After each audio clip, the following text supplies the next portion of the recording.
राज ठाकरे महाराष्ट्राचा राजा आहे का? बिहार भवनाला मनसेच्या विरोधानंतर बिहारी मंत्र्यांना डिवचलेलं आहे। बिहार भवन थांबवण्याची कुणाची ताकद नाही असं अशोक चौधरींनी म्हटलंय। कुणाची जबरदस्ती चालणार नाही, बिहारचे मंत्री अशोक चौधरी यांचं हे वक्तव्य आहे। मुंबईमध्ये बिहार भवन उभारणार असल्याची घोषणा बिहार सरकारनं केली आहे। मुंबई पोर्ट ट्रस्ट परिसरामध्ये बिहार भवन उभारण्याचं नियोजन असल्याचं देखील कळतंय। तर या बिहार भवनाला आता मनसेनं मात्र कडाडून विरोध केलेला आहे। देश है कि किसी का जबरदस्ती चलेगा, नहीं बनने देंगे। ये राजतंत्र है, राजा है वहां के। क्या ये राज ठाकरे महाराष्ट्र के? फालतू का बात। सब जगह और भावना से बन रहा है कि जो लोग बिहार के लोग जाते हैं इलाज के लिए, उनके लिए कैंसर के इलाज के लिए या कोई इलाज के लिए, विशेष इलाज के लिए जाते हैं, उनको परेशानी ना हो। ऐसा नहीं है, बहुत से स्टेट में है, वहां भी बनेगा।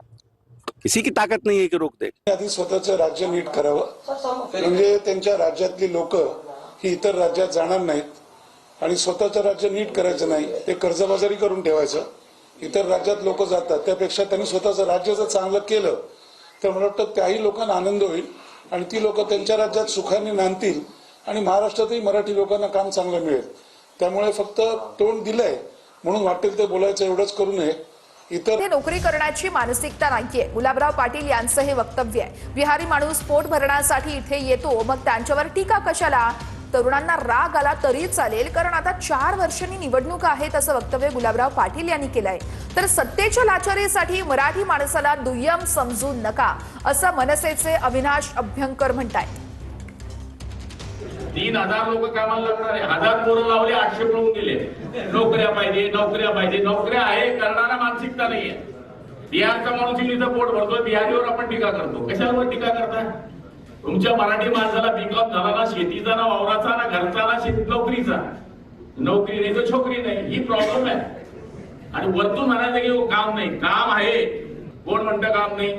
काम आहे, करण्याची मानसिकता नाही। म्हणजे तरुणांना राग आला तर आला, अजून 4 वर्षांनी इलेक्शन आहे तेव्हा पाहू। काम करण्याची मानसिकता ठेवा, चोरीपासून शरण ठेवायची माणसाने। माझं सन्मान्य गुलाबरावांना एवढंच म्हणणं आहे की आपण त्याच मराठी माणसाच्या जीवावर गेली अनेक वर्ष जिंकतात। इतकं मराठी माणसाला दुय्यम समजू नका, सत्तेच्या लाचारी करता। आणि तुम्ही सत्तेत आलेला आहात, ते तुमचं कर्तृत्व महाराष्ट्राने 40 लोकांचं पाहिलेलं आहे।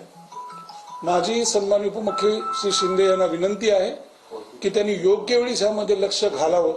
कारण ठीक आहे, तुम्ही आज सत्तेत आहात, परंतु सत्तेचा अमरपट्टा कोणीही घेऊन येत नाही।